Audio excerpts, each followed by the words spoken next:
Hello students, मैं नबी ठक्कर आज फिर एक नई वीडियो के साथ। तो आज जो मैं टॉपिक आपको एक्सप्लेन करूँगा बहुत ही इजी वे में, वो है आपका एल्कोलाइट्स, डी फॉर्म और वी फॉर्म दोनों के लिए। तो एल्कोलाइट्स की हम बात करते हैं आज। एल्कोलाइट्स होते क्या हैं?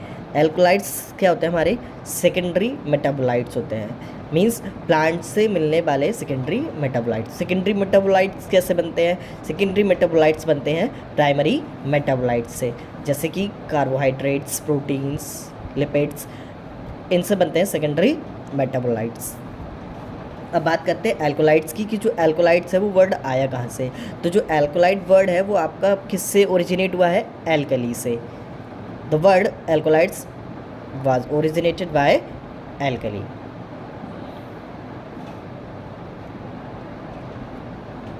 Means basic in nature.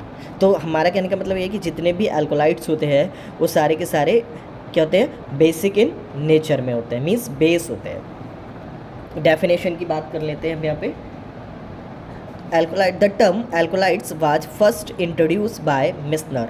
तो एक हमारे ये क्या थे? जर्मन फार्मासिस्ट थे मिस्नर, जिन्होंने पहली बार एल्कोलाइट टर्म को क्या किया? इंट्रोड्यूस किया। कब किया? सन 1819 में।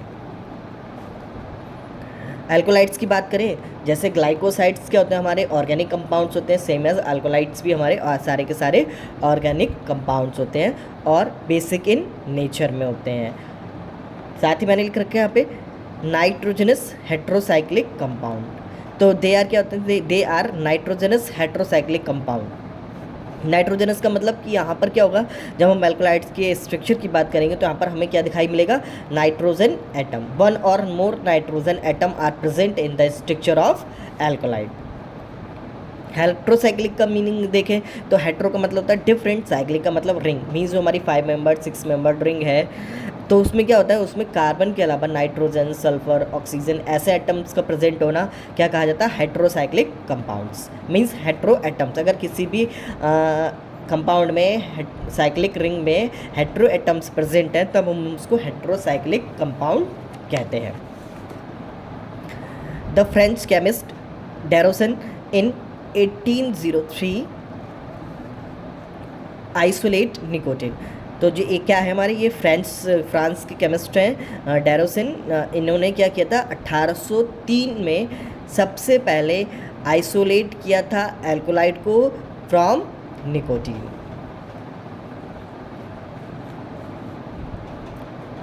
Most alkaloids are synthesised from a few common amino acids like tyrosin। तो क्या होता है? ज़्यादातर क्या होता है? एल्कोलाइट्स क्या होते हैं? उनको सिंथेसाइज किया जाता है from few common amino acid like tyrosines हो गया, और एक दो अमीनो एसिड्स हैं जिनसे क्या होता है कि मेनली सिंथेसाइज किया जाता है एल्कोलाइट्स को। Some alkaloids synthesised from terpenes along with mevalonic acid pathway. और कुछ एल्कोलाइट्स को सिंथेसाइज किया जाता है मेवोलोनिक एसिड पाथवे के द्वारा। बात करते हैं इसकी फिजिकल प्रॉपर्टीज़ की। Most alkaloids are crystalline solids. ज़्यादातर एल्कोलाइट्स क्या होते हैं? क्रिस्टलाइन सॉलिड्स होते हैं। Some alkaloids are amorphous solids, और कुछ एल्कोलाइट्स आपको अमॉर्फस सॉलिड्स नेचर के दिखाई देंगे। Mostly colourless. मोस्टली क्या होते हैं? कलरलेस होते हैं, but some of colour compound. They are insoluble in water. तो हम एल्कोलाइट्स की अगर बात करें, फ्री स्टेट में जब एल्कोलाइट होते हैं, फ्रीली फॉर्म में जब वो होते हैं तो वाटर के अंदर, and soluble in organic solvents, और सॉल्युबल रहते हैं ऑर्गेनिक सॉल्वेंट्स के अंदर like ether and chloroform. Alkaloidal salt. अब हम बात करते हैं एल्कोलाइडल साल्ट की। मींस अब ये फ्री स्टेट में नहीं है, अब ये साल्ट फॉर्म में कन्वर्ट हो चुका है। तो अब क्या होता है? जितने भी एल्कोलाइड्स होंगे जो एल्कोलाइडल साल्ट फॉर्म में होंगे वो सॉल्युबल होंगे वाटर के अंदर और एल्कोहल के अंदर। अब बात करते हैं क्लासिफिकेशन की।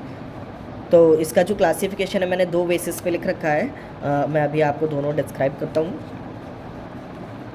फर्स्ट क्लासिफिकेशन क्या है हमारा, first classification is based on origin. तो अब जो हमने पहला क्लासिफिकेशन यहाँ पढ़ने जा रहे हैं वो किसके बेसिस पे कर रखा है हमने, ओरिजिन के बेसिस पे। ओरिजिन के बेसिस पे अगर हम एल्कोलाइट्स की बात करें तो हमारे एल्कोलाइट्स 3 तरीके के होते हैं, ट्रू एल्कोलाइट्स, प्रोटो एल्कोलाइट्स और pseudo एल्कोलाइट्स।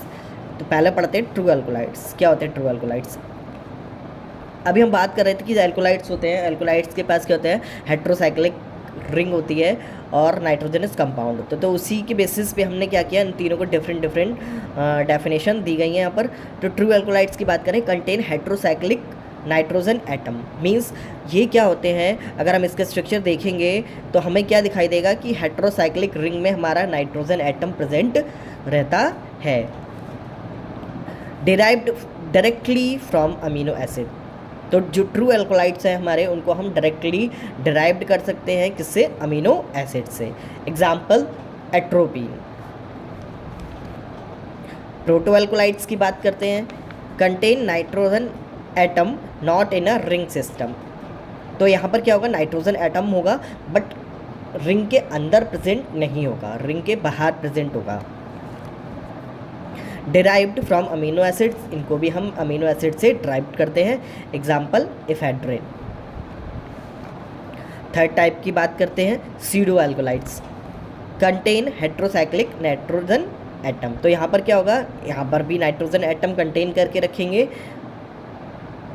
Do not derived from amino acid, बस ये क्या होता है कि ये अमीनो एसिड से डिराइव नहीं किए जाते हैं, बट क्या होता है, derived from non amino acid precursor, but इन्हें कुछ प्रिकर्सर की मदद से हम सिंथेसाइज्ड या डिराइव